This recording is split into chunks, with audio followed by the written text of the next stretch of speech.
Entre les dunes du Sahara et les vagues de l'Atlantique en Mauritanie, un peuple de pêcheurs tente de survivre dans un milieu hostile et surtout de préserver un savoir-faire unique.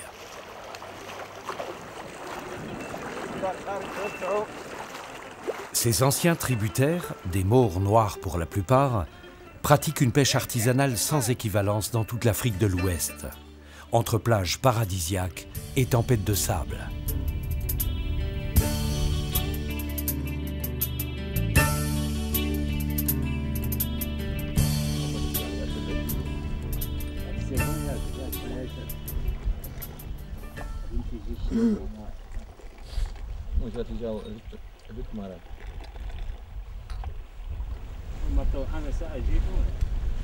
Nous, les fils des Imraguens, on est obligés de parler et transmettre la lettre pour tout le monde que les Imraguens, on a le droit de vivre comme tout le monde.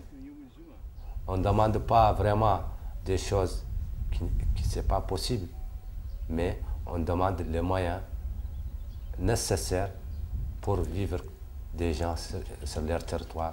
C'est l'éducation, l'eau et les santé.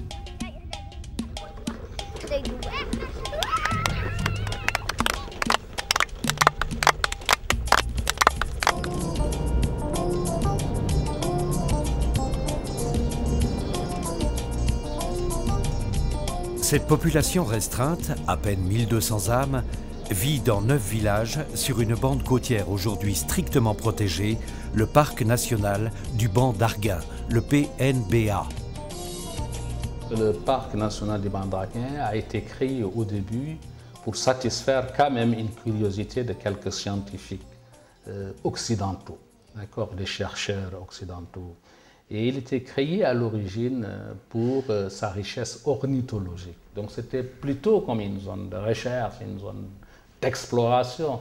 Peut-être qu'on n'a pas pensé tout de suite à la population et à conserver son savoir-faire. C'est donc un grand territoire que le gouvernement mauritanien a classé comme une zone réserve. C'est le 1/3 de son littoral. Et ça, il faut le faire. Et ce grand territoire-là, il est tapissé d'herbiers qui font la richesse de ce banc d'Arguin. Et il a une autre caractéristique, c'est que c'est des hauts fonds. Et il y a un upwelling qui est à côté, c'est-à-dire les remontées d'eau froide là, qui sont très riches en sel nutritif. Cette richesse-là du banc d'Arguin fait que le stock ici peut se renouveler, ou en tout cas peut, pour les espèces qui viennent d'ailleurs, venir s'y grossir et donc sortir dans le large.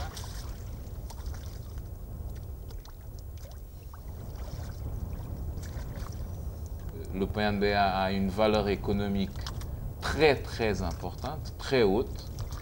Il a une valeur pour la biodiversité qui est d'ampleur planétaire, sans doute, sans aucun doute. La disparition du banc d'Arguin représenterait la disparition de certaines espèces de limicoles de la face de la Terre, très probablement.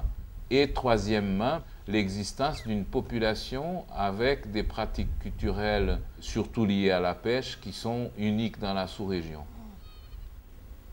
C'est une des raisons qui a permis le classement du Parc national du banc d'Arguin en tant que site du patrimoine mondial de l'humanité. À mes yeux, être Imragen, c'est pas un tribu. Un Imragen, c'est juste vivre dans ces villages et être pêcheur, donc on est Imragen. Mais les vrais Imragen qui sont nés dans ces villages, qui ont grandi dans ces villages, il y a certains qui n'ont jamais sorti, qui n'ont jamais vu Nouakchott ni Nouadhibou dans les grandes villes. Je crois qu'on ne le trouve plus. Salam alaikum.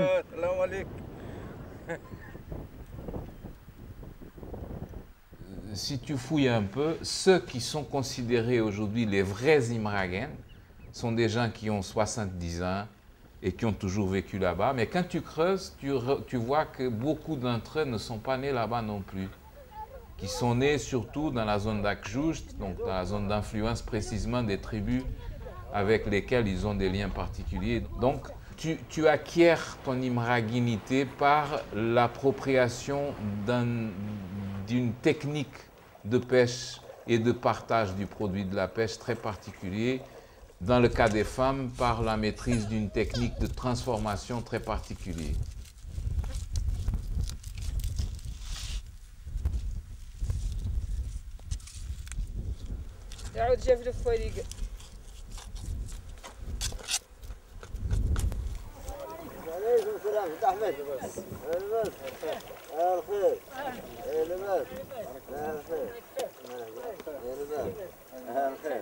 Le chef, même s'il n'est pas imraguen d'origine, mais il est là depuis un bon moment, des années et des années. Donc on peut beaucoup compter sur lui pour sauvegarder cette culture, cette richesse. C'est une richesse vraiment qui est là à préserver, à garder.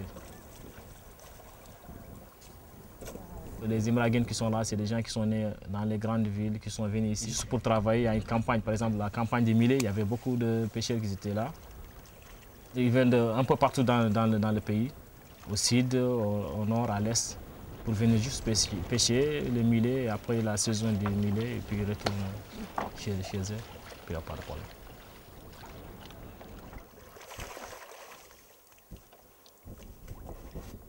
Dans toute l'Afrique de l'Ouest, il n'y a qu'ici au parc qui a ces lanches en voile.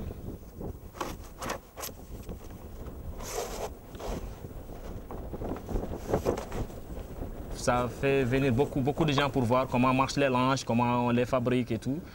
Déjà, tout ça, c'est quelque chose à préserver.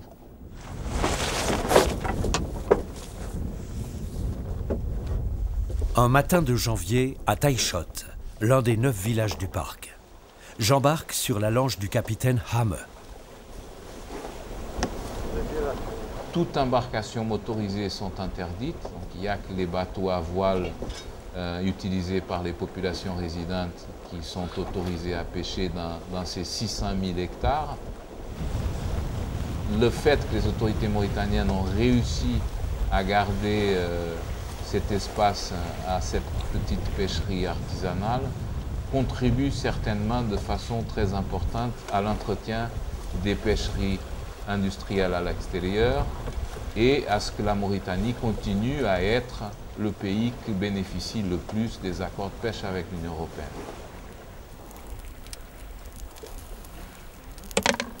Zaid seconde le capitaine Hame depuis le début de la saison.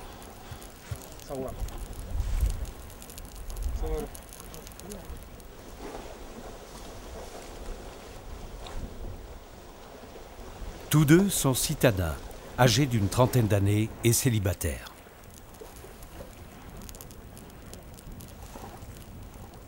Après 2 heures de navigation sous un vent glacial, Zaid abaisse la voile.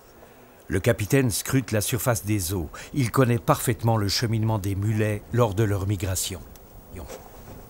C'est à côté de ces hauts fonds et de ces vasières que le capitaine décide de jeter l'ancre.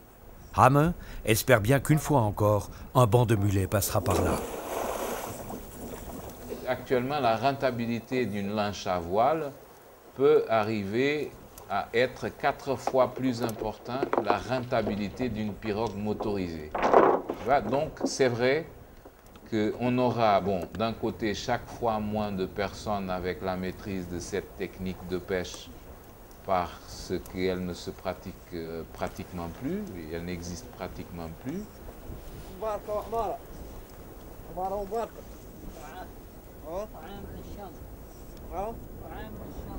Les gens ont tendance à pêcher chaque fois moins le mulet à pied sur les vasières parce que c'est une pêche qui se pratique en hiver et donc l'eau est très froide en hiver. Donc c'est une activité de pêche difficile, pénible, qui provoque même des problèmes de santé importants. Et donc les gens cherchent d'autres alternatives qui leur permettent de survivre avec moins d'efforts.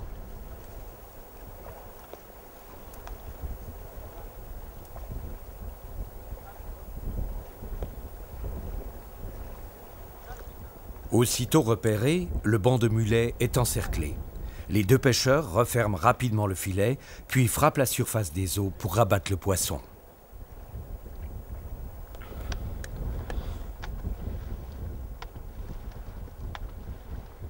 Cette pêche au filet d'épaule se pratique selon des règles strictes, fixées par la direction du parc. En termes de droit, c'est la pêche qui est ouverte pour la population imragane et uniquement pour eux, pas à aucun autre Mauritanien. Et en termes de devoir, c'est de conserver ce territoire-là. Et nous, on les y aide en amenant évidemment des résultats de recherche.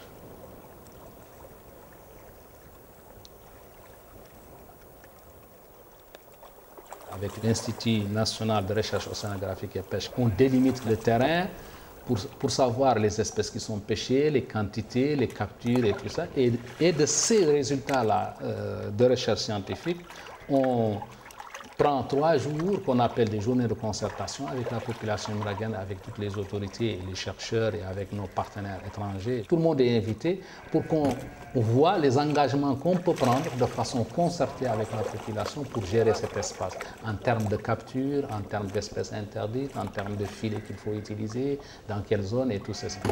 Donc ça, on le fait de façon participative, de façon concertée avec la population. Donc ça devient après, une fois qu'ils prennent l'engagement, ça doit devenir un devoir qu'ils doivent respecter. Pour cette dernière sortie de la saison, la chance est avec eux. Un millet, c'est un poisson saisonnier qui vient dans le mois d'octobre, surtout novembre. C'est un poisson qu'on transforme pour sécher. Et c'est avec ce poisson qu'on récupère l'huile de poisson, qu'on fait du tishtar avec. Et c'est avec ce poisson qu'on trouve des œufs pour faire la poutade. Ça se fait beaucoup en France. Donc c'est un poisson vraiment très, très riche. D'autres poissons nobles se prennent aussi parfois dans les filets.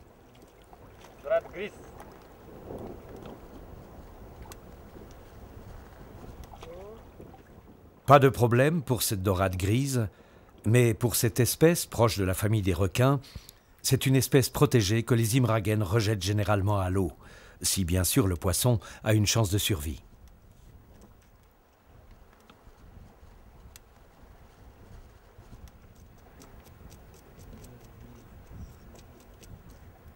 À midi, Zaid cuisine un mulet et nous fait goûter ses œufs, la fameuse poutargue.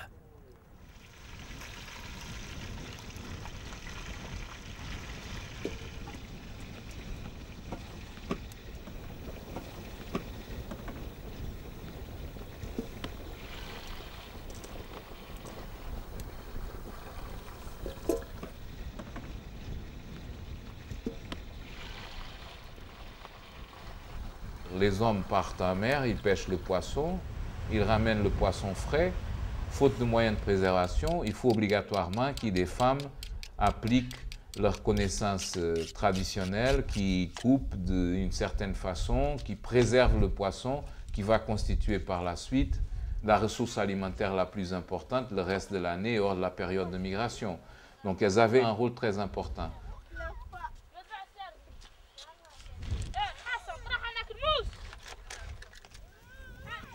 ماذا؟ وني وني وني وقف وقف راك وقف وقف فوق وقف فوق يا خلفه خلفه خلفه خلفه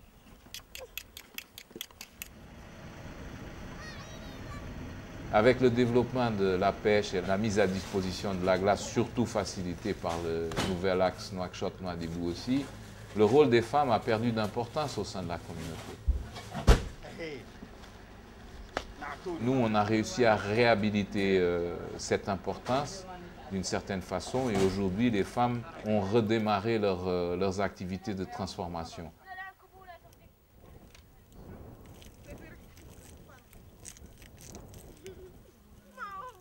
La progression de la transformation des produits traditionnels est en fait. On a commencé par exemple la poutargue, la production d'œufs de mulet séchés par des méthodes traditionnelles, a progressé en 3 ans de 75 kg à 105 kg. Les femmes ont repris un peu leur rôle, ont regagné leur rôle social au sein des communautés.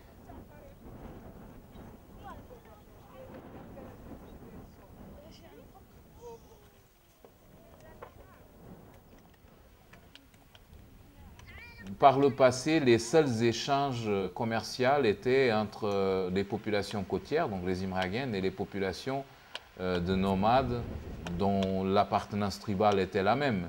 Et les nomades, ils apportaient des produits, enfin du lait de chamel, de la viande séchée, des fibres végétales qui leur permettaient de construire leur filet, certaines essences qui permettaient de faire les flotteurs. Ils recevaient en échange du poisson transformé traditionnellement. Donc, un isolement très important, une population très isolée qui ne pourrait jamais survivre sans une très forte solidarité.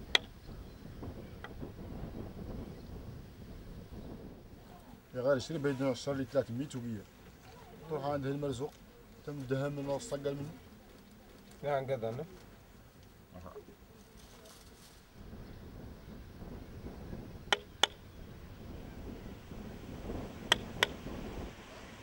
Quand le poisson arrivait à terre, il était distribué évidemment entre les familles des pêcheurs qui avaient eu des captures, mais personne n'avait le droit de refuser du poisson à ceux qui en avaient besoin pour se nourrir. Avec l'arrivée des 4x4, en début des années 70 ou fin des années 60, le poisson acquiert une valeur économique qu'il commence à être monétarisé, si ça se dit. Il a toujours eu de la valeur économique, c'était un système d'échange. L'argent apparaît dans le système avec l'arrivée des 4x4. Une voiture qui charge pour le choix à Nouakchott, c'est Nouakchott ou Nouadhibou. La saison du mulet est terminée. La plupart des pêcheurs de Taïchot rejoignent le nord du parc, où ils pratiquent la pêche à la courbine, une autre variété de poisson. Les autres, avec le capitaine Rabou, poursuivent leur travail sur les vasières en posant des filets flottants, guettant le tout venant. Un jour de mars, je décide de me joindre à une nouvelle sortie en mer. 5 jeunes pêcheurs m'accueillent sur la lanche Caïva.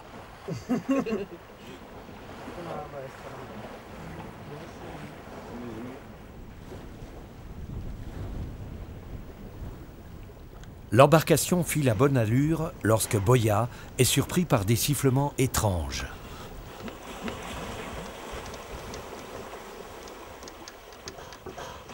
Une douzaine de dauphins s'égaient autour du bateau et nous accompagnent durant un quart d'heure au moins.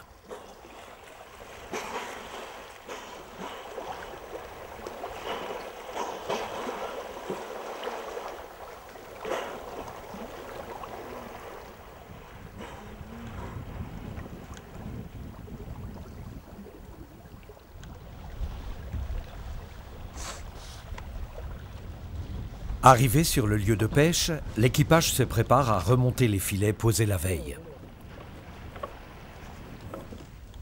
Boya, le pêcheur enturbané de blanc, est le fils d'un chauffeur de taxi de Nouakchott. Il travaille en étroite collaboration avec le capitaine Rabou, qu'il seconde habituellement. Boya est un pêcheur heureux. Il possède lui-même 2 filets. Tout l'équipage lui prête main forte. Puis, à tour de rôle, chacun retire ses prises, qu'il entasse ensuite dans un coin de l'embarcation. Pour autant, bien sûr, qu'il ait pu s'acheter un filet, ce qui n'est de loin pas le cas de tous.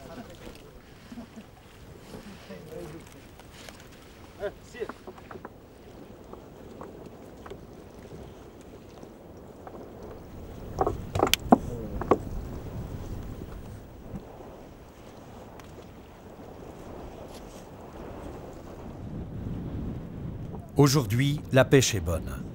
Mais comme partout, la raréfaction du poisson préoccupe les pêcheurs. La situation est très préoccupante. La pêche de subsistance telle que définie dans le Code des pêches, la seule autorisée dans le PNBA, n'est plus d'actualité. Il n'y a pas de pêche de subsistance au PNBA. C'est une pêche profondément commerciale. Vous savez, on a un débarquement annuel d'à peu près 3000 tonnes de poissons. Il y a une valeur ajoutée très importante. Je dirais qu'il y a au moins 3 millions d'euros que cette pêche génère dans les marchés de Nouakchott et Nouadhibou.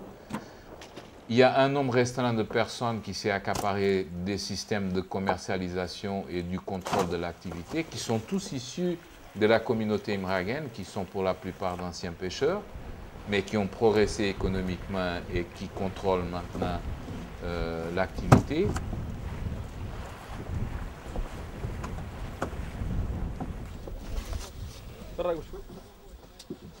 Les pêcheurs sont profondément endettés.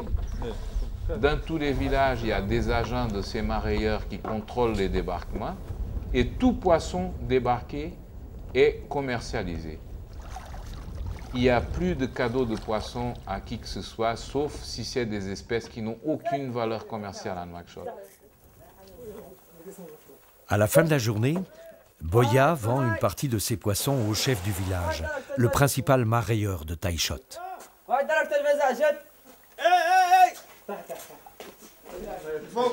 Le chef du village est aussi le propriétaire de lanches, de véhicules 4x4 et de 2 épiceries.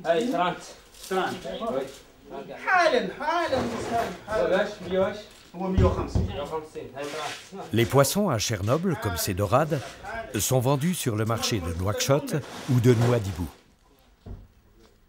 Au crépuscule, les indigènes restés à terre viennent acheter leurs poissons frais au dépôt du chef du village.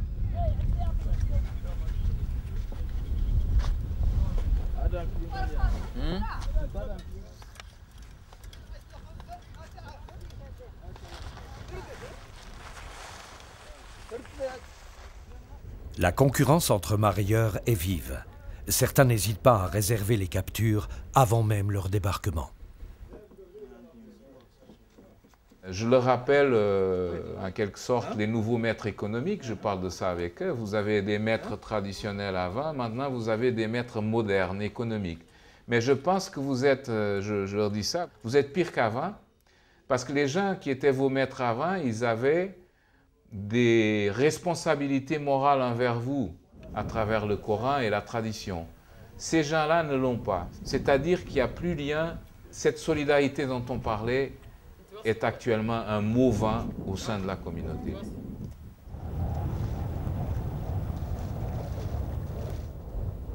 La majorité des prises de Boya, ce sont des poissons sans grande valeur.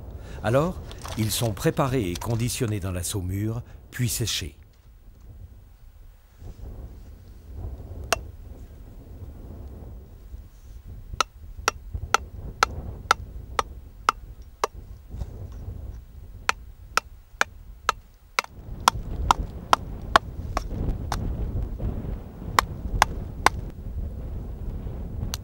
Boya commercialise lui-même ces poissons-là. Ce genre de préparation n'intéresse guère les Mauritaniens. Ils préfèrent la viande ou le poisson frais. On mange du riz et les pâtes. Du poisson, il n'y a pas assez de viande. Ce n'est pas tous les jours qu'on mange de viande ici. Et puis les légumes frais, les fruits, tout ça? Non, il n'y en a pas, il n'y en a pas. Tout ça, ça nous vient de Nouakchott. Il faut que la voiture parte à Nouakchott, en revenant, qu'elle l'amène avec elle. Et ce n'est pas pour tous les jours. On n'en trouve pas. La nourriture journalière est prise à crédit dans les boutiques villageoises. Il y a un livre de notes, c'est écrit, et c'est déduit après de l'activité de pêche. Et donc, les boutiques, comme ça se passe partout ailleurs au monde dans ce genre de situation, appartiennent aussi à ceux qui détiennent le commerce de poissons. Et donc, les gens arrivent avec le poisson est saisi, entre guillemets, par ceux avec qui ils ont des dettes, ils achètent des boîtes de conserve, ils rentrent à la maison et c'est ce qu'ils mangent. 16 000 300. 16 000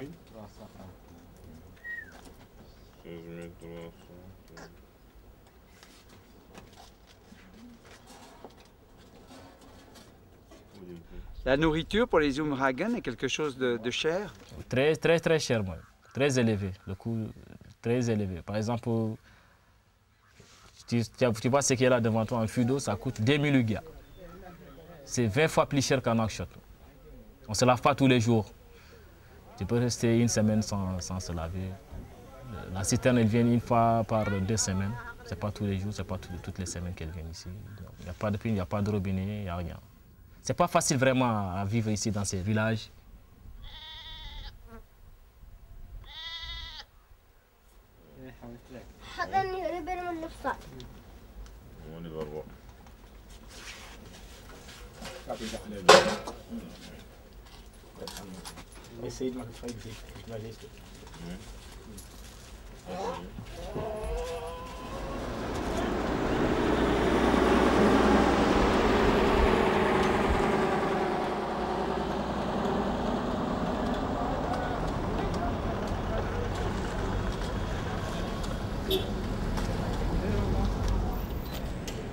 Quelques jours plus tard, je retrouve Boya à Nouakchott. Il y surveille le déchargement de ses poissons qu'il va livrer à un commerçant de la place.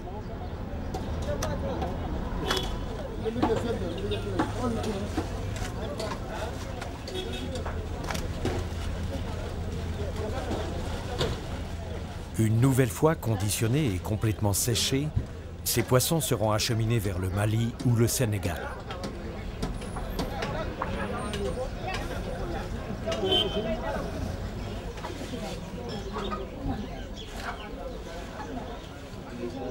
Au cours des 20 dernières années, la pêche au banc d'Arguin s'est profondément transformée. On ne peut pas nier que la pêche au banc d'Arguin a changé. C'est évident dans la technique de pêche, dans l'armement, dans beaucoup de choses. Et comme on s'occupe de la gestion de ce territoire, on a limité, on a plafonné le nombre de lanches d'abord qui doivent pêcher. C'est 114, même si elles ne sont pas toutes en activité. Souvent, c'est 30 ou 40 qui sont en activité. Et ils sont aussi limités dans le temps. C'est-à-dire qu'il y a aussi des moments de pêche. C'est ce qu'ils appellent les zitanes. Il y a des périodes de pêche dans la partie sud. Actuellement, ils sont dans la partie nord, par exemple, qui est depuis le 15 février pour pêcher la corbeille. Donc tout ça permet de contrôler, évidemment. Mais c'est certes qu'ils ont changé la façon de pêcher, et c'est peut-être qu'ils nous obligent d'ailleurs, nous, à les limiter eux aussi dans le temps, dans l'espace et au niveau des filets. Parce que s'ils pêchaient seulement de manière comme avant, qui va parfaitement avec l'environnement, on n'aura pas besoin de fixer tout ça. Mais ça veut dire que ça dépasse. Donc on ne peut pas le nier.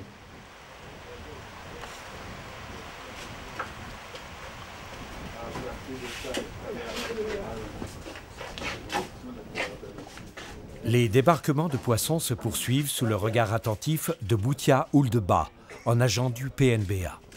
Mon travail ici, agent du banc d'Arguin. Je fais le contrôle.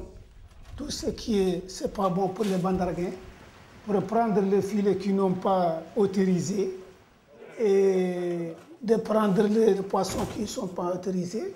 Et j'ai interdit les gens pour le faire. Il y a les guitares, c'est interdit. Ça, c'est formellement interdit. Il y a les requins, grands requins, c'est interdit encore.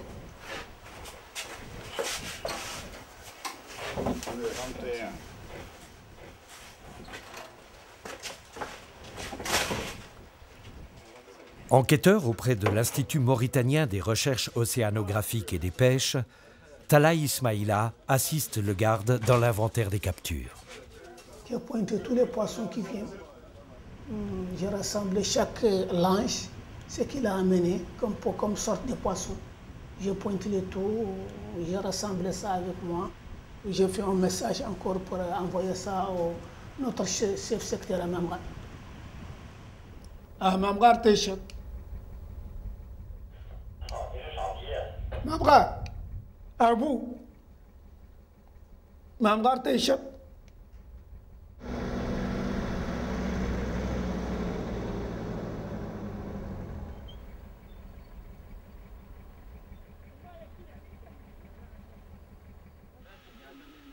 Tous ces contrôles et la surveillance des accès au parc, qu'elles soient terrestres ou maritimes, ont évidemment un coût.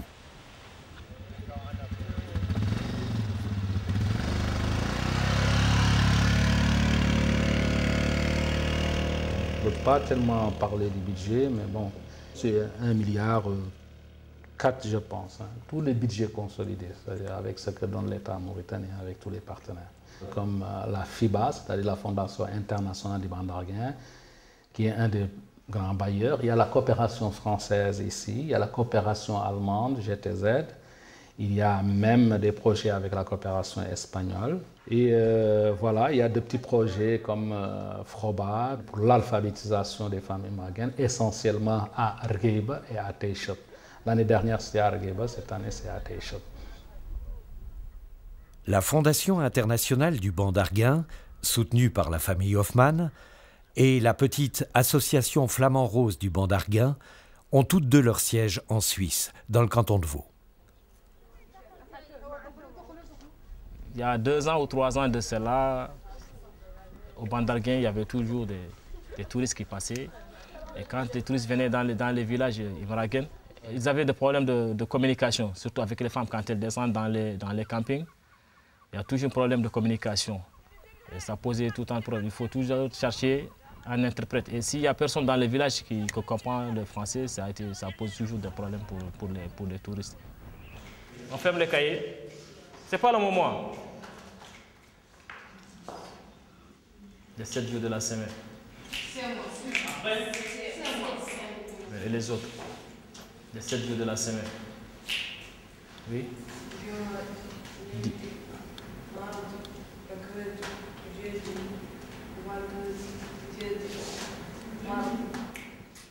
Tu as tout mélangé. Doucement. Il n'y a rien qui te presse, il faut aller doucement, il faut aller doucement. Tu es en train de mélanger les jours. Dimanche, oui. Oui, lundi, mardi.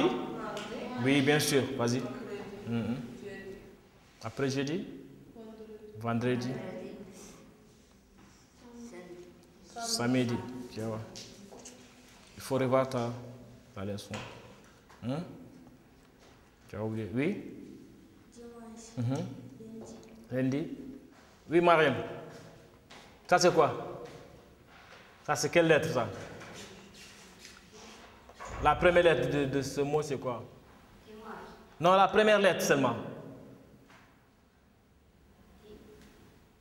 Pas possible. C'est pour ça que je dis, je reviens et j'insiste encore, je dis que la base, c'était toujours les lettres alphabet, les 26 lettres. Il faut toujours les connaître. Si tu ne connais pas les 26 lettres, là, tu ne peux rien faire.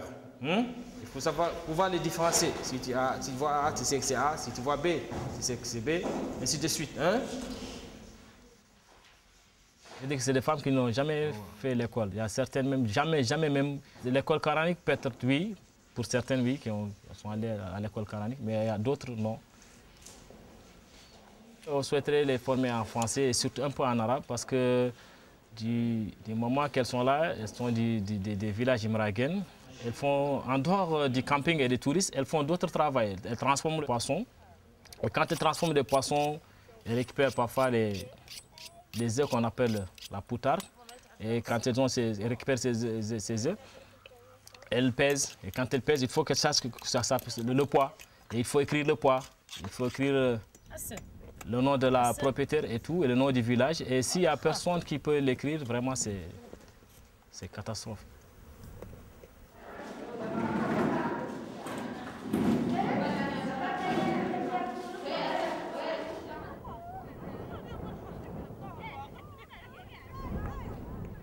La classe de français terminée, Mariam m'invite chez elle.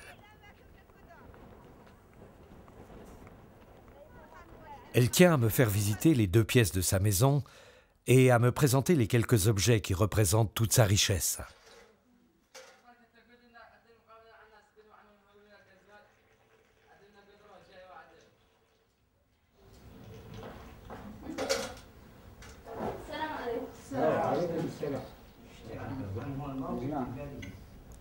À l'heure du thé, je retrouve le capitaine Rabou, époux de Mariam. Plongé dans ses comptes, il dresse le bilan d'une semaine de sortie en mer avec Boya, son jeune adjoint. C'est toi qui possèdes le bateau, la lanche avec laquelle tu pêches? C'est pas pour lui la lanche, mais c'est lui le capitaine quand même. Il vend le poisson à qui?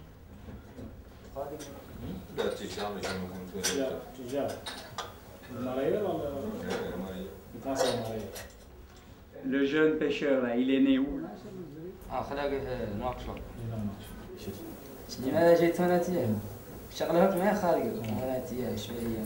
Il dit qu'il n'y a pas de boulot à Nouakchott, donc c'est pour ça qu'il est venu ici pour travailler.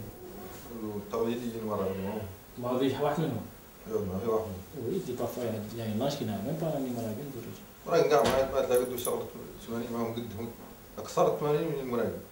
Il y a plus de langes que les Imragen.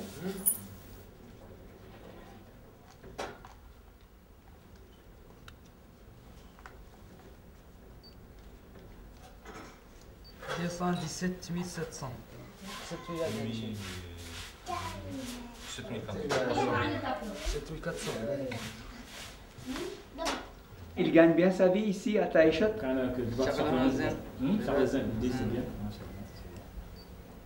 Est-ce qu'il aimerait rester ici à Taïchot, construire une maison, avoir une femme, une famille? Il travaille seulement et retourne. Il a compris la question. Pourquoi il n'aimerait pas rester ici?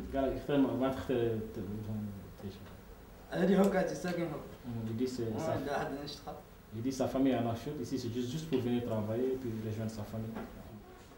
Donc c'est un nomade? Oui, c'est un nomade.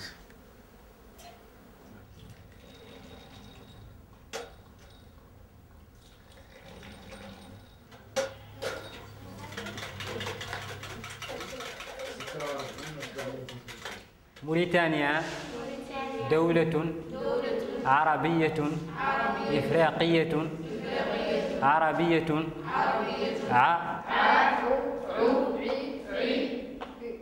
La classe reprend l'après-midi. L'enseignant de l'arabe, Cheikh Ould Abdallah, a été recruté au village.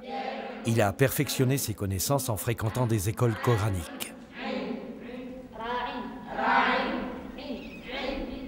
Le soir venu, Cheikh seconde le vieil imam au village pour l'appel à la prière.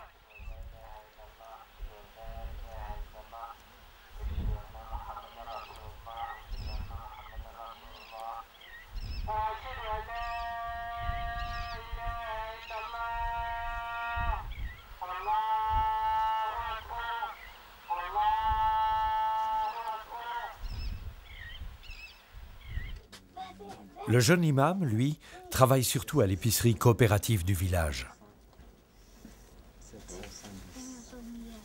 Nous, on est vraiment très contents que nous sommes les anciens pêcheurs dans les territoires.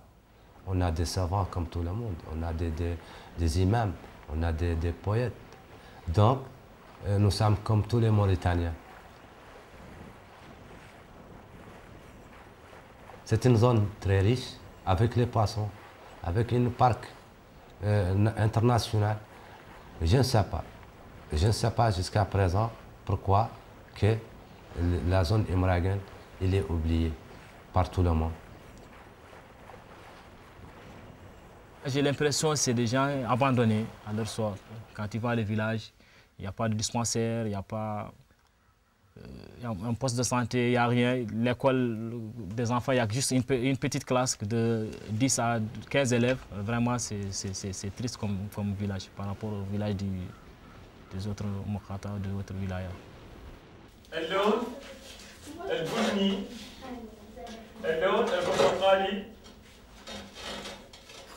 Sur les 15 enfants inscrits à la petite école de Taïchot, seuls 4 garçons et 7 filles sont présents aujourd'hui.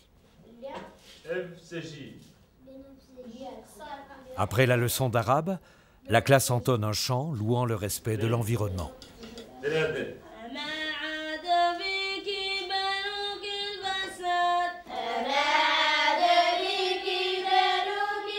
Le jeune soliste s'appelle Saïd. Il a 12 ans. C'est un bon élève.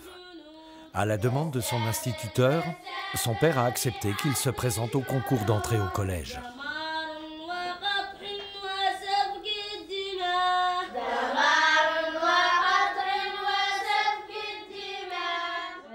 Saïd a de la chance. La plupart des garçons de son âge ne fréquentent plus l'école. Ils partent en mer avec leur père pour de longues journées de pêche.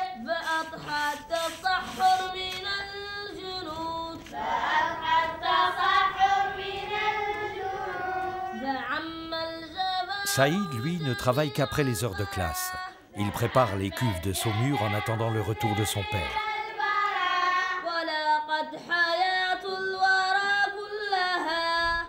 n'y a pas vraiment une école première comme il faut.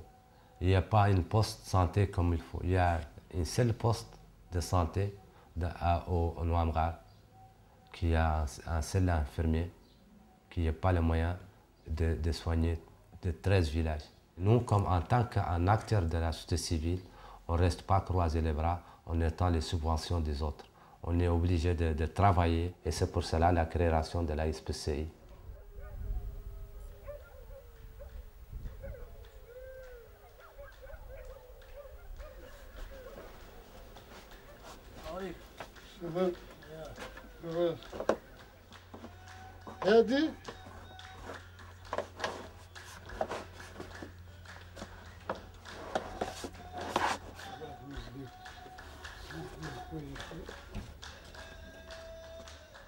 Les nuits de Taïchot sont parfois très animées.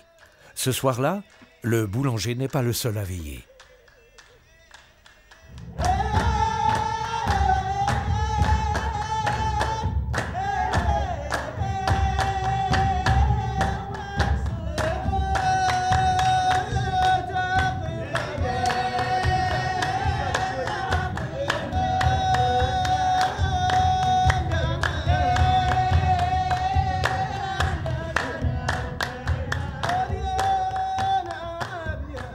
Les chants des villageois résonnent jusque tard dans la nuit. La préservation de cette culture traditionnelle et du savoir-faire unique des Imraguènes est au cœur de l'action de l'Association pour la sauvegarde sociale et la promotion de la culture imraguène.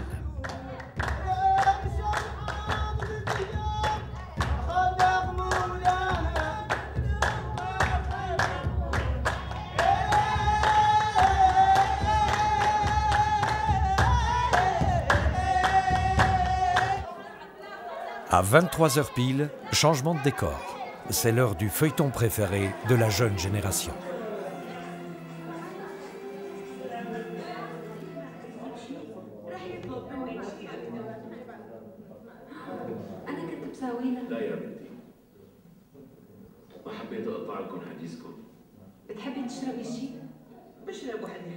Les changements socio-culturels et économiques observés au banc d'Arguin fragilise de plus en plus l'identité des Imraguènes. Cette identité imraguène est en train de se perdre et je pense qu'on ne sera pas en mesure de la sauver. Ça serait un des objectifs du parc, mais je ne vois pas très bien comment on va le faire. Nous, on a tendance à dire qu'au banc d'Arguin, on fait bien les choses. C'est vrai qu'on fait beaucoup de bonnes choses. Hein. Par exemple, quand même, on a contribué à créer des coopératives pour qu'ils se développent. On a appuyé l'écotourisme, c'est les femmes qui s'en occupent. On essaie de faire des activités génératrices de revenus. Par exemple, tous les 4x4 qu'ils ont, c'est aussi le parc qui les a appuyés.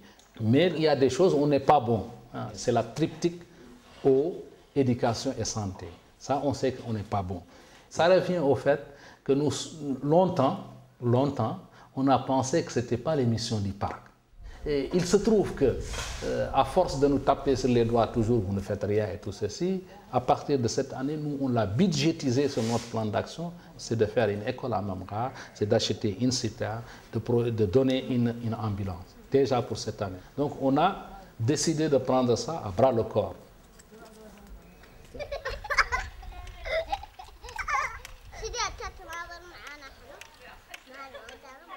Alors, quel avenir pour ces enfants nés dans les villages du parc? Actuellement, nous, on continue à appuyer la surveillance maritime. L'institution PNBA qui gère l'espace protégé est très renforcée, s'est vue très renforcée ces dernières années. Vous savez que si on arrête la surveillance, les 4000 pirogues motorisées mauritaniennes seront dans le parc le lendemain.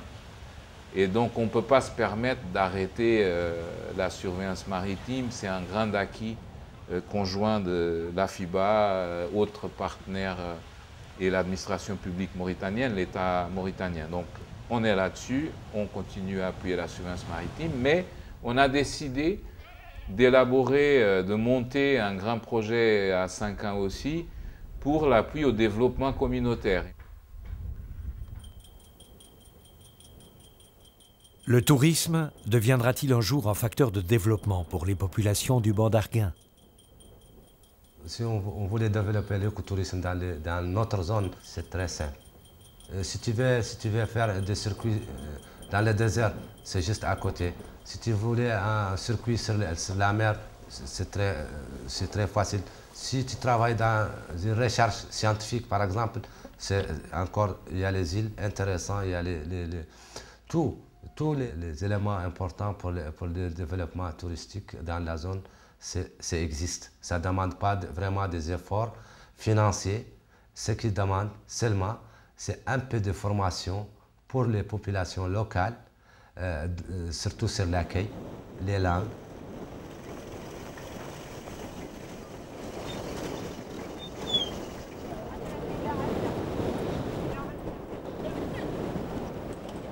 L'association Flamand Rose du banc d'Arguin tente précisément de répondre à cette demande en mettant sur pied une formation de 3 mois destinée aux villageoises. Je vais parler du tourisme, de l'accueil, de l'environnement, l'importance du parc, pourquoi le parc est là, pourquoi le parc veut préserver les espèces menacées et tout. Ça fera partie aussi de mes préoccupations, Inch'Allah. Le touriste, l'étranger qui est venu, va où? Et il est venu, il est descendu, il a été contrôlé par le chef de poste. Maintenant, il va rentrer dans le village. Quelle est la question qu'il va poser à la première personne qu'il a rencontrée? Qu'est-ce qu'il va dire? Où est le camping du village? Où est le camping du village? Où se trouve le camping du village? Voilà la question. Très bien. Vous êtes d'accord avec moi? Il va demander. Parce qu'il ne connaît pas le village de Tchèche. Il vient d'arriver, il vient juste d'arriver. Il va demander où se trouve le camping du village. Oui, qu'est-ce que vous allez répondre? Qu'est-ce que vous allez répondre? Le camping est derrière le village. On dit la grande tente à 12 000 guillas. Là, c'est clair. La grande tente à 12 000 guillas. Et la petite tente? Oui.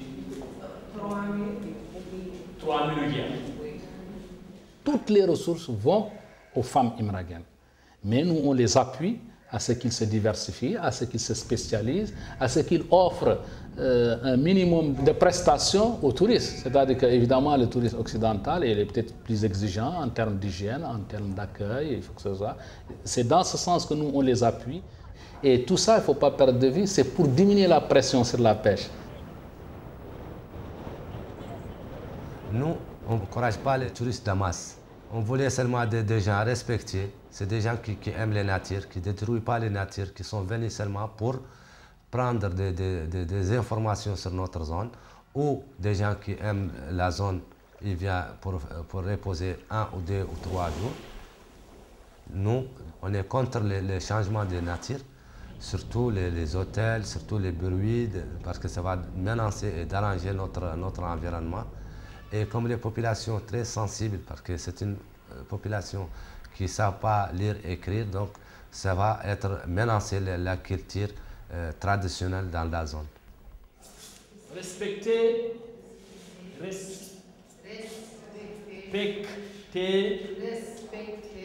l'environnement.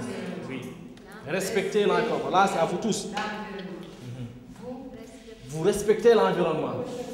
Oui, il faut respecter l'environnement. Un jour, on va descendre sur la plage. J'ai dit un jour, c'est soit. Bon, pas aujourd'hui quand même. Peut-être demain ou après-demain. Avant la fin de la formation, Inch'Allah, on va prendre un jour, soit un week-end, un jour où on n'a pas cours. On va aller au bord de la plage, à côté de la caisse. On va ramasser tout ce qui est saleté. Les bouteilles, les sachets. Tout ce qui est saleté là-bas, on va ramasser ça, on va bien nettoyer la plage. Nous aussi, on va participer sur la protection et le respect de l'environnement. Vous avez compris? Vous avez compris ou vous n'avez pas compris? Non, vous n'avez pas compris. La mer, là, ce n'est pas fait pour jeter des déchets là-bas. Il y a par exemple, les pneus ou je ne sais pas, il y a ces produits qu'on jette là-bas, ça peut rester 600 ans. Toujours là-bas, ça ne change pas. On va aller là-bas, On va nettoyer. Comme ce que vous faites ici, n'est-ce pas? Chaque matin, vous venez, vous balayez la classe, vous nettoyez toutes les tables, vous balayez la classe. Hein? Vous prenez la saleté, vous ramenez ça là-bas dans la poubelle, n'est-ce pas? Nous aussi, un jour, moi et vous, on va partir là-bas, on va nettoyer, on va prendre tout ce qui est saleté là-bas. Hein? N'est-ce pas?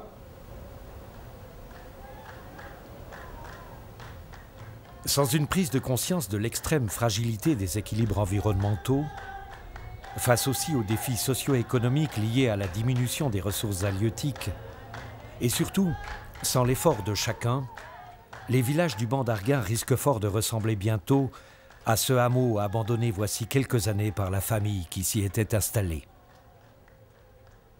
Que deviendrait la réserve naturelle du banc d'Arguin sans les Imragen ?